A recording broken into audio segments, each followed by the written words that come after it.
भारतीय कुश्ती महासंघ के खिलाफ पहलवानों का दंगल लगातार जारी है। दिल्ली के जंतर मंतर पर आज भी विरोध प्रदर्शन चल रहा है। ये खिलाड़ी कुश्ती संघ के अध्यक्ष को हटाए जाने की मांग पर अड़े हुए हैं और इनका कहना है कि डब्ल्यूएफआई को पूरी तरह से भंग किया जाए, कमेटी का गठन किया जाए और सीनियर खिलाड़ियों से विचार विमर्श करने के बाद नई कमेटी का गठन किया जाए। साथ ही इंडियन ओलंपिक एसोसिएशन में इन खिलाड़ियों की तरफ से शिकायत भी दर्ज कराई गई है। पहलवान डब्ल्यूएफआई अध्यक्ष इस्तीफे की मांग पर अड़ चुके हैं। खिलाड़ियों ने आईओए से मांग की है कि तत्काल उनका इस्तीफा लिया जाए।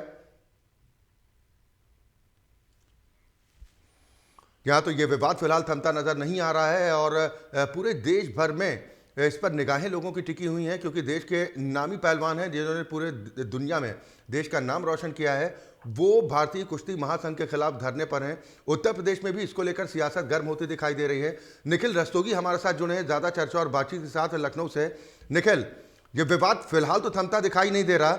ब्रिजभूषण सिंह इस्तीफा देने को राजी नहीं है, खिलाड़ी इस्तीफे से कम की मांग पर राजी होते दिखाई नहीं दे रहे हैं। सवाल ये है, ये विवाद आखिर सुलझेगा कैसे? जी बिल्कुल, आपको बता दें, कुश्ती भारत महासंघ के अध्यक्ष ब्रिजभूषण सिंह जो बीजेपी के सांसद है, उनके ऊपर कुश्ती के खिलाड़ियों ने आरोप लगाया है। आपको बताते चले कि जो कुश्ती मेडल पा चुके हैं, बाहर जा जाके जो भारत में भी मेडल लाए हैं जीत के, उन्होंने आरोप लगाया है कि अध्यक्ष उनके साथ दुर्व्यवहार करते हैं और यौन शोषण का भी आरोप लगाया। लेकिन ये कितनी सत्यता है या कितनी सत्यता नहीं है, ये तो जांच का विषय है। जांच के बाद ही ये पता चल पाएगा। लेकिन बात करें अध्यक्ष ब्रिजभूषण की, तो कहीं ना कहीं वो चर्चा में रहते हैं। कभी स्टेज पे खिलाड़ी को थप्पड़ मार देते हैं। इन सब के कई ऐसे वीडियो हैं जो उनके वायरल हुए थे। अब देखने वाली बात है कि क्या इन पर जांच होती है या नहीं होती है। जी नहीं, खेल मंत्रालय ने तो मामले को बेहद गंभीरता के साथ लिया है। कल रात में तकरीबन 3.25 घंटे की बातचीत चली। आज भी बातचीत का सिलसिला देखने को मिल रहा है। सवाल यह है कि खेल मंत्रालय की तरफ से भी जो सूत्रों से जानकारी मिली कि ब्रिजभूषण शरण सिंह को इस्तीफे के लिए कहा गया है, लेकिन वो इसके बावजूद राजी नहीं है। वो चैलेंज दे रहे हैं कि अगर उनके खिलाफ यौन उत्पीड़न के आरोप साबित हो जाते हैं तो आप फांसी पर लटका दीजिए। वो कह रहे हैं कि अगर मैं चिट्ठा खोलूंगा तो फिर जवाब देते नहीं बनेगा। ये क्या माना जाए इस बयान का मतलब? जी बिल्कुल, खेल मंत्री की बात करें, अनुराग ठाकुर से रात में मुलाकात हुई थी। उसके बाद कहीं ना कहीं चर्चा का माहौल गर्म हो गया था। बात करें जंतर मंतर पे, जो खिलाड़ी धरने पे बैठे वो हटने का नाम नहीं ले रहे। साफ तौर से कह रहे हैं जब तक इन पे जांच नहीं होगी तब तक हम नहीं हटेंगे और इनको पद से हटाया जाए। क्योंकि बार बार ये आरोप लगाते जा रहे हैं कि कहीं ना कहीं जब हम इनके साथ जाते हैं, जो हमारे साथ कोच भी जाते हैं, तो वो उनसे सामान मांगा जाता है, घी दिया जाता है, देसी घी दिया जाता है, इन सब चीजों की बताते दिया जाता है। लेकिन क्या इसमें जो आरोप लग रहे हैं, क्या इनमें सत्यता है या नहीं? लेकिन भारत के जो खिलाड़ी धरने पर बैठे, सबसे बड़ा सवालिया निशान ये है कि वो हालांकि कोई घटना घटित हुई होगी, कोई वजह हुई होगी, तभी तो ये खिलाड़ी धरने पे कुश्ती के बैठे हैं। नहीं, स्वाभाविक है कि कोई तो बात जरूर रही होगी, वरना देश के ये नामी गिरामी पहलवान इस तरह से विरोध प्रदर्शन के लिए जंतर मंतर पर इकट्ठा नहीं होते। लेकिन ब्रिजभूषण सिंह जो बार बार कह रहे हैं कि वो किसी भी जांच के लिए तैयार हैं, जांच तो हो, सच सामने आ जाए तो फांसी पर लटका दीजिए। उधर खिलाड़ी कह रहे हैं कि अब डब्ल्यूएफआई को भंग कर दिया जाए, नई कमेटी का गठन किया जाए और वो तो ये तक चाहते हैं कि कम से कम खिलाड़ियों को ज्यादा अवसर मिले कुश्ती संघ में। जी बिल्कुल, खिलाड़ियों का आरोप साफ तौर से कुश्ती संघ में उनको ज्यादा खेलने का मौका मिले। लेकिन बात करें वहां पे, वो ये कह रहे हैं ब्रिजभूषण जो सांसद हैं और अध्यक्ष भी, जब तक वो पद पे रहेंगे तो क्या जांच सही हो पाएगी या नहीं हो पाएगी, ये सबसे बड़ा सवालिया निशान है। इसी सवालिया सूत्रों की माने तो ठाकुर जी मंत्री जो है, उन्होंने खेल मंत्री, उन्होंने इनसे इस्तीफे की सूत्रों द्वारा बात आई है कि पेशकश की थी, लेकिन उन्होंने साफ मना कर दिया कि हम इस्तीफा नहीं देंगे। लेकिन जब कोई भी अधिकारी के ऊपर अगर कोई जांच होती है, ये तो मंत्री है, इनके ऊपर जांच आई है, जांच के दायरे में ये आए हैं सांसद जी, तो जब तक ये अपने पद पे रहेंगे, क्या जांच सही दिशा पे हो पाएगी या नहीं हो पाएगी, ये सबसे बड़ा सवालिया निशान है। अब आरोप निखिल ब्रिजभूषण शरण सिंह की तरफ से सीधा कांग्रेस पर लगाया गया।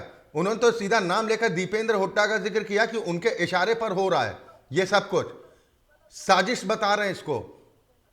जी बिल्कुल, आपको बता दें 2024 में चुनाव है, कोई भी सांसद या इनके ऊपर आरोप लगते हैं तो कहीं ना कहीं विपक्षी पार्टी के ऊपर सीधे आरोप मढ़ देते हैं, भले ही चाहे जो हकीकत हो या ना हो। अब ये जांच के विषय की बात करी जा रही, जांच के बाद ही पता चलेगा कि क्या सत्यता है। लेकिन ब्रजभूषण की बात करें तो साफ तौर से अपनी कुर्सी से हटने को तैयार नहीं है, क्योंकि उनको कुर्सी से लगाव ज्यादा है। अब जितने जो कुर्सी के जितने खिलाड़ी धरने पे बैठे हैं और वो मानने को तैयार नहीं है। अब देखने वाली बात है कि आगे क्या होता है, कौन हटता है या कौन नहीं हटता है। ये सरकार के लिए कितनी बड़ी गले की फांस बनता जा रहा है विवाद। क्या आपको लग रहा है कि ना उगला जाए ना निगला जाए, ये वाली स्थिति है? जी बिल्कुल, आपको बता दें कुकर में खिचड़ी तो पक चुकी है, लेकिन अब ये खा कोई नहीं सकता है। चाहे खिलाड़ी संघ की बात, खिलाड़ी संघ के अध्यक्ष की बात करें या जो खिलाड़ी धरने पर बैठे हैं, अब दोनों तरफ से जब तक कुकर खुलेगा नहीं खिचड़ी खाई नहीं जाएगी। अब कार्रवाई किसी के ऊपर होगी, उसके बाद ही वो खिचड़ी वो खा सकता है, वरना ये जांच के दायरे में जब आएंगे, ये कुर्सी से हटेंगे, उसके बाद जांच होगी और क्या दूध का दूध है क्या पानी है वो सामने हो जाएगा। तमाम विपक्षी पार्टियों की तरफ से इस पर सियासत भी चमकाने की कोशिश की जा रही है। प्रदेश की राजधानी की अगर बात की जाए तो वहां पर इस मामले को लेकर सियासत कितनी गर्म है?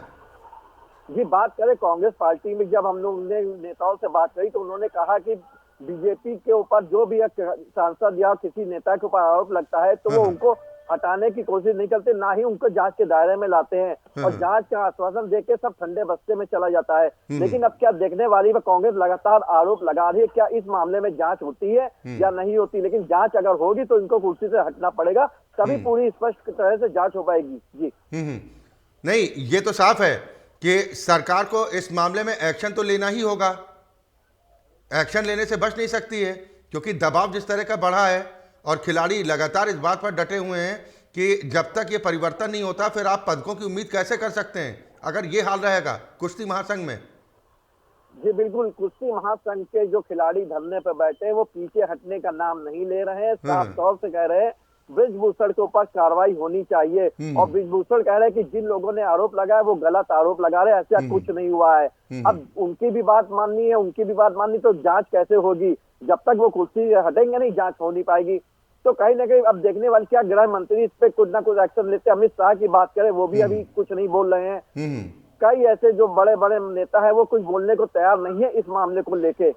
अब देखने वाली बात क्या इस पे आगे निकल के आता है। जी चलिए, बिल्कुल, बहुत शुक्रिया निखिल इस खबर पर तमाम चर्चा और बातचीत के लिए। तो कुल मिलाकर पहलवानों के इस दंगल की वजह से पूरे देश में सियासी तापमान हाई होता दिखाई दे रहा है। विपक्षी पार्टियों की तरफ से सवाल खड़े किए जा रहे हैं कि बीजेपी की तो ये नियति है, इसी तरह का रवैया उनके शासनकाल में होता है। तो उधर ब्रजभूषण शरण सिंह की तरफ से कहा जा रहा है कि उन्होंने कोई अपराध नहीं किया है, वो हर जांच से गुजरने के लिए तैयार हैं, इस्तीफा नहीं देंगे, ये भी उन्होंने स्पष्ट कर दिया। हालांकि एक बात और कही है कि अगर पार्टी की तरफ से कोई निर्देश मिलता है तो वो उस पर कदम उठाएंगे, लेकिन फिलहाल वो इस्तीफा देने को राजी नहीं है। ऐसे में सवाल ये है कि सरकार के लिए कितनी बड़ी चुनौती है और आखिर कब तक ये विवाद पूरी तरह से शांत होगा। वक्त एक ब्रेक का है, फौरन हाजिर होता है।